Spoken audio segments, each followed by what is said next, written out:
So good to see all the kids. Well, have you ever experienced a second chance? Maybe it was the time when your coach put you back into the game, even after you made a mistake that allowed the others to score. Or maybe it was the time when your teacher gave you a failing grade but still believed in you and then gave you the chance to improve that grade. Or maybe your marriage got into trouble and after some counseling and a lot of hard work, it was restored.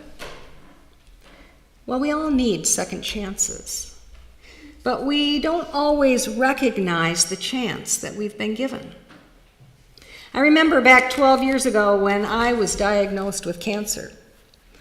I was only 43 years old, and I remember 1 minute being just fine, and then the next minute, I was going through 29 weeks of chemo. And I remember as I went through it, being so sick. But, I was invincible. I remember being 88 pounds and being tube fed for 7 months, and yet never feeling like I was going to die.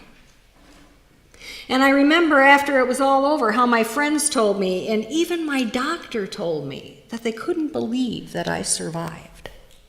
They were actually surprised that I did. And at the time, I just kind of dismissed what they said. After all, I was 43, and 43-year-olds, they don't die.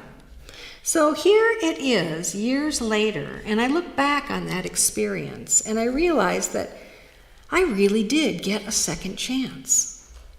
And I find myself now looking at my life as the time before and the time after. And in this time after, I try to live my life as if I was worthy of a second chance. And all of us are in need of second chances, a fresh start. And in this series, we are looking at the ways that Jesus offered people second chances. And today our focus is on the healing ministry of Jesus. And as we read about the life of Jesus, what we find is that Jesus often heals people that others consider to be hopeless causes. He seems to be drawn to hopeless causes. There was a woman who had been bleeding for 12 years and no one could help her. But Jesus heals her. Or there was the man who was born blind. Nobody could fix that, but Jesus heals him. He's given sight. Or the story of the time he came upon the little girl who died. Nobody could do anything about that. But Jesus touches her, and she's restored to life. They were hopeless causes. And this morning, we come to the story of a man whose behavior is so scary that people lock him in chains. And they truly believe that he is demon-possessed. 2,000 years ago, the diagnosis for anything that was unexplainable was the work of demons. Physical ailments, fevers, seizures, sadness, depression, addiction, although they didn't understand addictions at that point. But it was all the work of demons. Anything unexplainable was the work of demons. And there was absolutely no concept at all of mental illness.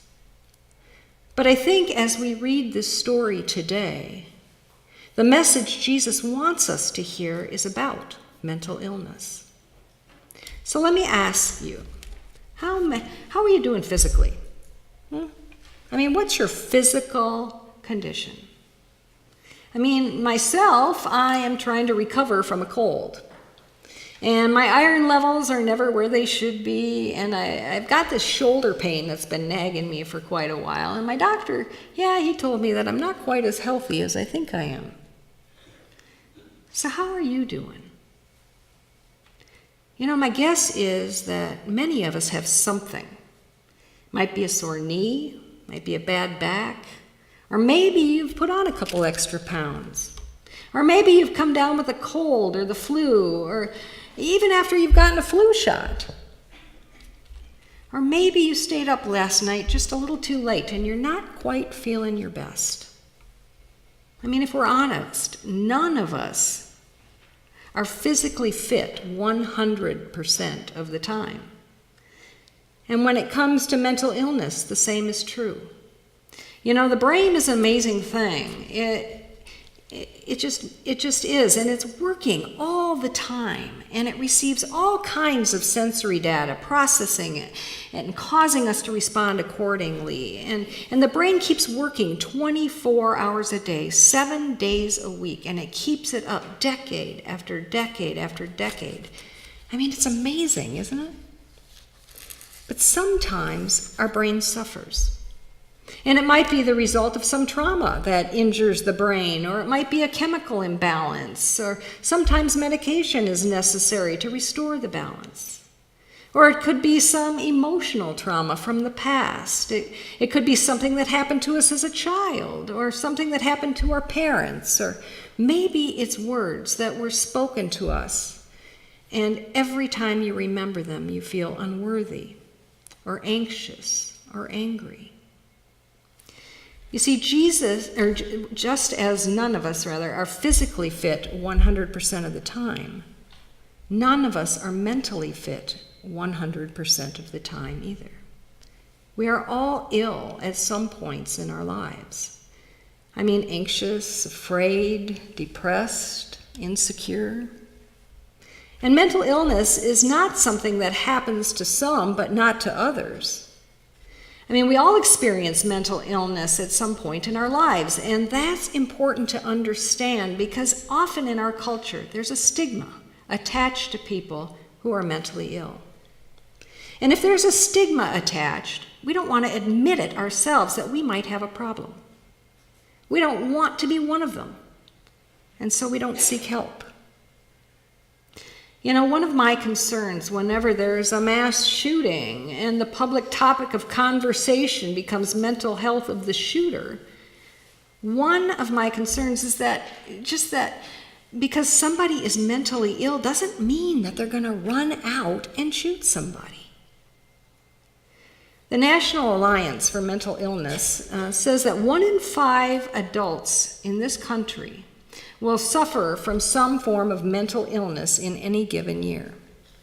Now I looked, and last Sunday, we had 71 people here in this service. 1 in 5? Now that's 14 people. In other words, there may have been 14 of us who experienced some form of mental illness last year, and another 14 people who might experience mental illness at some point this year. I mean, most of the time it's just short term and it just goes away. Other times, for some, it can take a while and for there to be healing, and it might require some medication or therapy. And then there's others who might experience a chronic mental illness that they must learn to manage throughout their lives. It might be depression or a bipolar condition. And the National Alliance for Mental Illness suggests that it's 1 in 16 of us. I mean, when you look at somebody on the outside, you can't tell, you can't see what's going on the inside. So this morning, my aim is not to try to identify mental illness, but to help us see how Jesus responds to somebody who's mentally ill. You see, Jesus has been teaching and preaching in the region of Galilee, and one day he says to his disciples, "Let's go on the other side of the lake." And now this lake is known as the Sea of Galilee. It's 8 miles wide, and it's 13 miles long. And the Jewish people live on the west side of the lake, and the Gentiles live on the east side of the lake. So when the disciples heard Jesus say, "Let's go to the other side of the lake," they're thinking, well, why in the world would we do that? I mean, Gentiles live over there. No righteous Jew would go over there. They raise pigs, and they even eat them. And they don't even believe in God. But Jesus wants to go. And they know that to cross that lake, it could take as much as 3 hours. And they looked up into the sky, and it was obvious that a storm was approaching. And the last place you want to be during a thunderstorm was in the middle of that lake.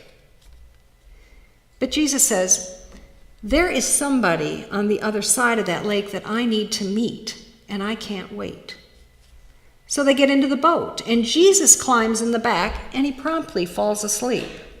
And I mean, you heard this story. The kids even acted it out a few weeks ago.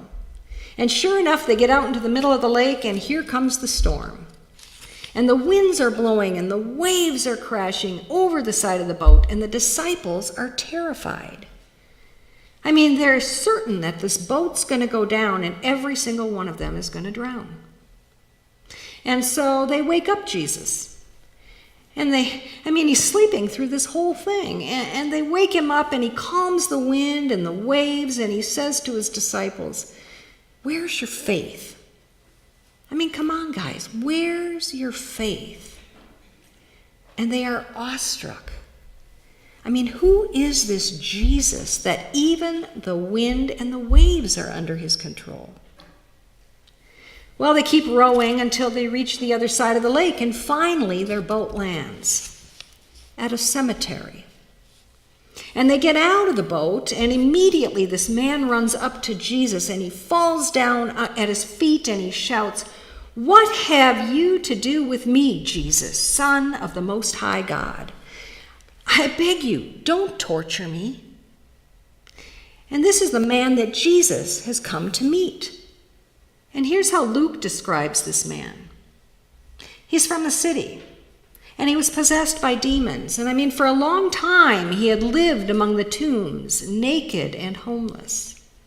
And Mark's gospel adds a few more details about this man. No one was ever strong enough to restrain him, even with a chain.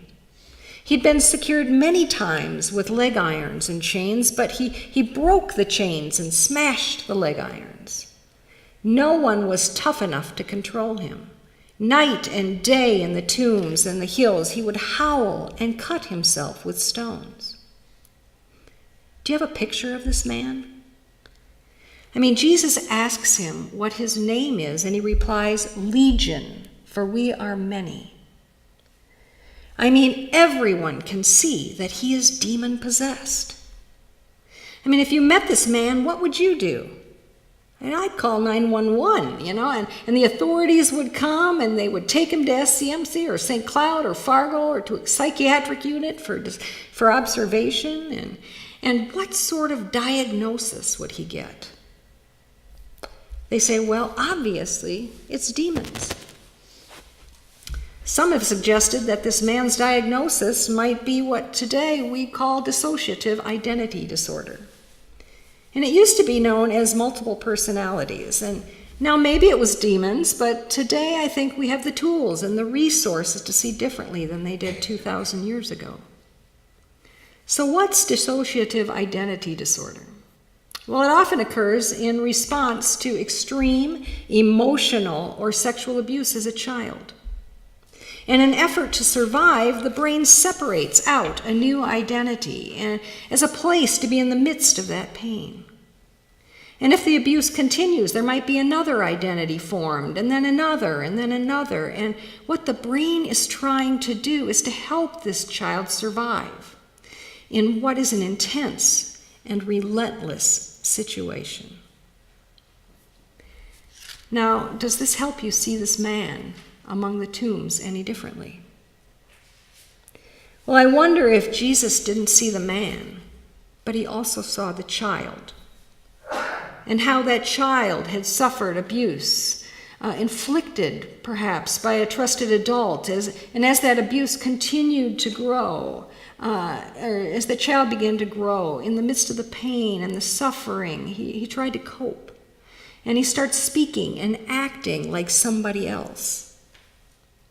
And how do you suppose the other children responded to him?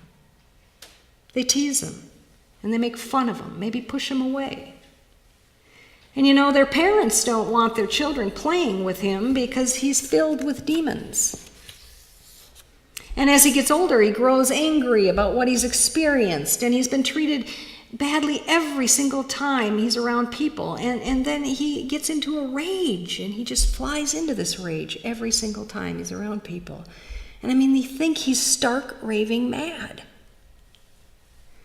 So what do the townspeople, how do they respond? I mean, there's no psychiatric hospital, no concept at all of mental illness. I mean, that wouldn't come for nearly 2,000 years later. They respond by putting him in chains so that he won't hurt somebody else. But as he gets older, he gets stronger. And he's able to take the rocks, and he's able to break the chains and smash the leg irons. And until finally he takes refuge among the tombs where people will leave him alone. And he walks among the tombs at night, and he howls with anger. And he cuts himself to escape the deeper pain that won't cease. Do you see him? I mean, do you really see him?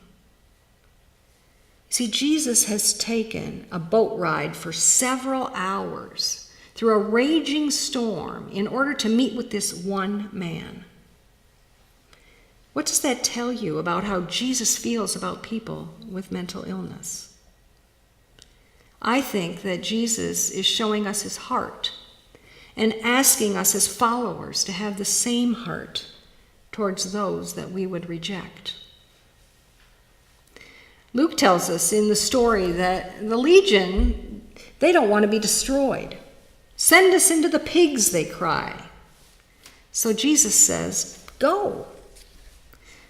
Now there are two ways to look at this. Either he was demon-possessed, and these were demons being sent to the pigs, and then they rush down the hill into the lake where they drown.